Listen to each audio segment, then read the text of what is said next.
Hey everyone, this is Chris from the Arcadist, and today I'm going to be talking about Bithell Games' new title, John Wick Hex. John Wick Hex is a top-down strategy game where calculated movements and decisions determine if you can keep John Wick alive and eliminate your targets. This game seems to be its own standalone story, not connected to the movies. However, some of the characters from the films are present in the game. I'm not going to spoil the story for anyone that wants to play it for themselves, but if I had to generalize it, there's a bad guy that has captured Winston, the man that runs the Continental in the movies, and Charon, the front door man from the movies. The story starts right after Winston and Charon have been taken, sitting in a room with the main antagonist, whose name just happens to be Hex, which implies where the title of the game came from. The combat or game mechanics of John Wick Hex is what separates this game from the flood of first-person shooters and battle royale games of today. The game works completely off of time. Every step you take, every time you shoot your weapon, kneel down, whatever, it's all on the timeline. The timeline for John is at the top of the screen, showing actions and how long they'll take, as well as any enemy's timelines that are on the screen, right above your own. Whenever you're choosing what action to perform, time stops, enabling you to decide exactly what you want to do for that period of time. Whenever a new enemy arrives, time stops as well, giving you a chance to deliberate on the correct method of handling the situation. Performing actions also has a success rating. Say you were attempting to shoot an enemy.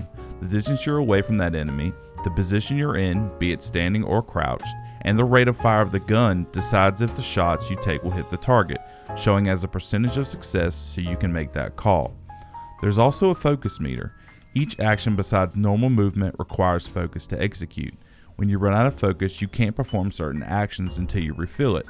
This is done by taking some time on your timeline to stand still and regain focus. Depending on the situation you're in when you do this, it could spell death.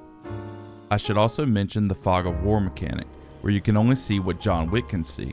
If you're crouched, for example, and are behind a table, you lose sight of everything past that table and the surrounding area becomes black. However, in your top-down state, you have full view of the room you're in and any other room in the level, but what Mr. Wick can't see at the moment will remain black and obscured.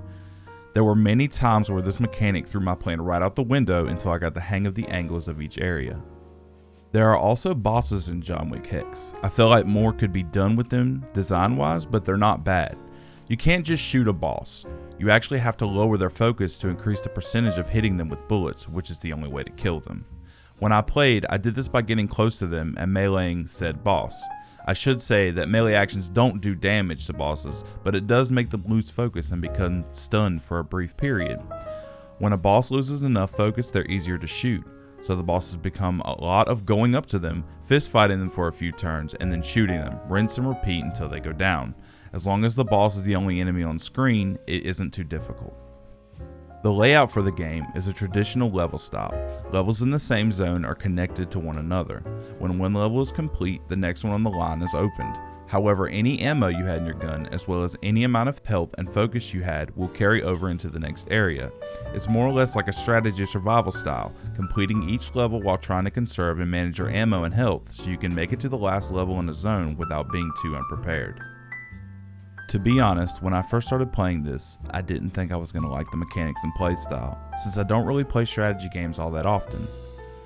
Honestly though, I did enjoy myself a lot, especially after I got into it a little more. You start to learn what works for the AI of the game, and the fact you can handle any situation the way you want keeps the linear game really open-ended, if that makes any sense.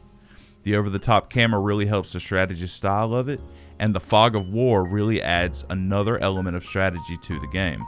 I would highly recommend this game if you like John Wick, and especially if you like strategy-based games like the Divinity series.